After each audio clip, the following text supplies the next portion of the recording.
Yo, it's Idlewild in the building. Today we're going to take a look at Adrian Peterson, the flashback versions. He's worth around 120,000 coins in the auction house, and he's currently statistically better than all of my running backs.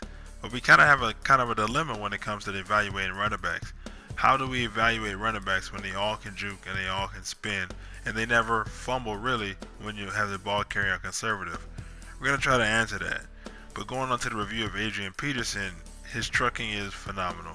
One on one, most players, except for like some of the biggest D linemen and linebackers, don't really have a chance to stop him if you time the trucking right and you get him square up in the jaw. He's pretty much going to go through pretty much every player unless you catch him at a bad angle or bad timing.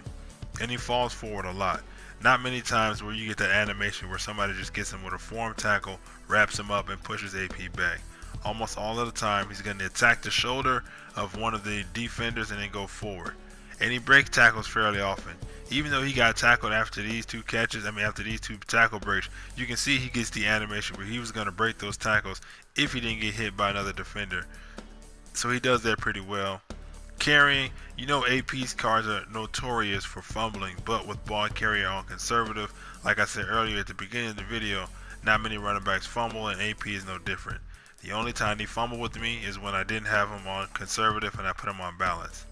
He has a fair amount of looseness, as you can see the animation right there where he's able to shed the tackler from behind, and he has a solid amount of wiggle for a big running back as he is. His spinning is on point and his juking is on point, as most running backs are, and it's only going to get worse or even more, balanced throughout, because every running back is going to get higher in spinning and juking as the game goes on, and so they're all going to be able to spin and juke once they hit those thresholds. He did get a lot of these animations though where he juked and I mistimed it, and he was able to break the tackle even though I mistimed the juke. And here is showing his wiggle and his speed.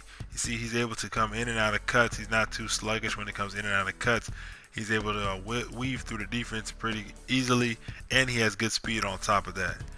And just for safe measure, he can catch when it's open. You obviously don't want to depend on him as your third down, fourth down, clutch in the moment receiving back. But on first and second downs and when he's open, he's able to catch the ball. Overall, I give him an A+. There is no area in the game where AP is lacking. He can truck, he can juke, he can spin, he can catch, he can run.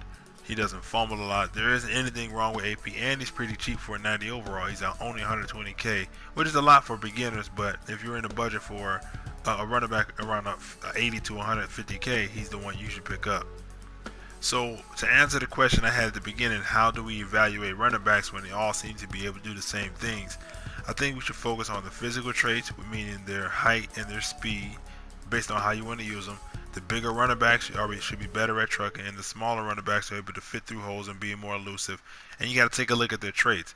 Do they have high motor? Do they have good trucking? And do they have falls forward or breaks tackles consistently, or whatever that trait is? I can't remember off the top of my head.